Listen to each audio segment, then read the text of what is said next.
One of my favorite passages in the Bible is Paul's letter to the Philippians and the prayer he prays for them, where he gives thanks for their partnership in the gospel.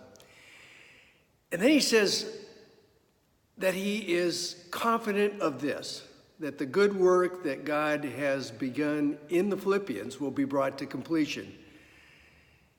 And that's a prayer that I've taken to heart, that what matters in my life is not perfection, but progress. The thing that I forget is that bringing to completion means that there's going to be changes in my life, that some things that have been need to be transformed into something new, and that can be a difficult and painful process. That as much as I'm in favor of the good work being brought to completion in me, when you get down to the real specifics, I'm not sure how enthusiastic I am at any given point. Because it means living in that in-between time. It's called liminal space. In order for God to do something good in our lives, something has to fall apart. That we need to be uncomfortable enough to be willing to entertain the possibility of change. And that life is a journey. I just keep wanting to go to a particular point and saying, that's good enough. I just want to stay here. But then God calls me to move forward. And it's being on the journey and trusting that God is doing a good work in me, even when I can't see it.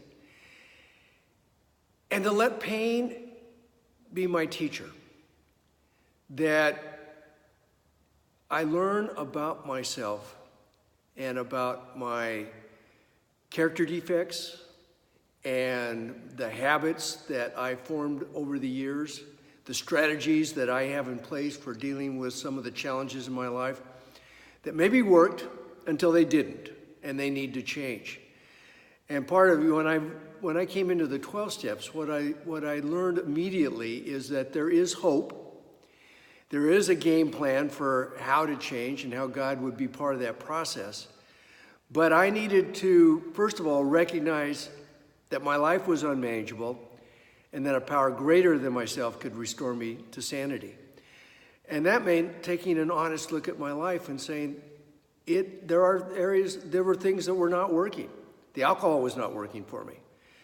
And that's part of what's happening to me in the last few weeks, is to recognize in a new and deeper way that there were some reactions, triggers that I had to some of the people around me that were not working for me anymore. And while I had been talking about change for a long time, I had not surrendered to that change and to live in that uncomfortable space. But that's where life is. That life is a journey, and it's moving forward in a stagger. And it's a joy to be part of that, even in the midst of the pain. It's both and, not either or.